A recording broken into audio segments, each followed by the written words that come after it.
মিজান আবার আসবে। হুজুর আমি তো আসলাম, আপনি তো আমাদেরকে ছেড়ে চলে গেলেন।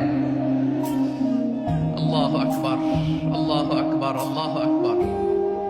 গলায় কোনো সুর ছিল না, সুর দিয়ে কথা বলতেন না, কিন্তু এত চমৎকার শব্দের বুনন, এত চমৎকার প্রেজেন্টেশন, এত চমৎকার ভাবে ঐতিহাসিক বর্ণনাগুলো তিনি উপস্থাপন করতেন। মন্ত্রমুগ্ধ হয়ে আমরা আল্লামা লুৎফুর রহমানের কথা শুনেছি।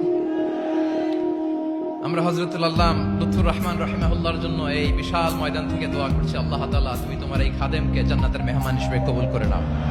মিজানুর রহমান আজহারী চলে গেছে, চলে যায়নি, তাকে চলে যাওয়ার জন্য বাধ্য করা হয়েছে। একটা মাহফিলে 10 লাখ 15 লাখ লোক হওয়া, এটা দুনিয়ার কোন রাষ্ট্রপ্রধানের ইতিহাসেও নেই, কিনা বলুন?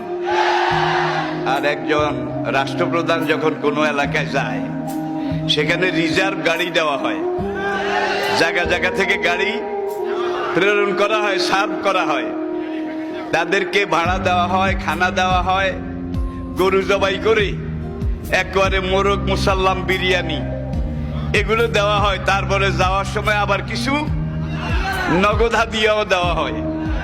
কিন্তু আমাদের মাহফিলে, আমার ছেলেদের, আমার সন্তানদের মাহফিলে যারা আসে, তারা নিজের খরচে আসে, নিজের খরচে খায়। আজকে তাকে এই দেশে থাকতে দেওয়া হয়নি। সোজা কথা, সংক্ষিপ্ত কথা, চূড়ান্ত কথা, শেষ কথা, মিজান আবার আসবে, বিজয়ীর বেশে আসবে। এই দেশের তাওহীদি জনতা এমন ইতিহাস সৃষ্টি করে তাকে আলিঙ্গন করবে ইনশাআল্লাহ। সেই সমাবেশই দূরে নয়। আমাদের সেই দিনী ভাই, আমার সেই সুযোগ্য সন্তান, অচিরে আল্লাহ তাকে আবার আমাদের মাঝে ফিরিয়ে আসার মতো, আনার মতো সৌভাগ্য, পরিবেশ, পরিস্থিতি এটা তিনি যেন দান করেন। সবাই বলুন আমিন।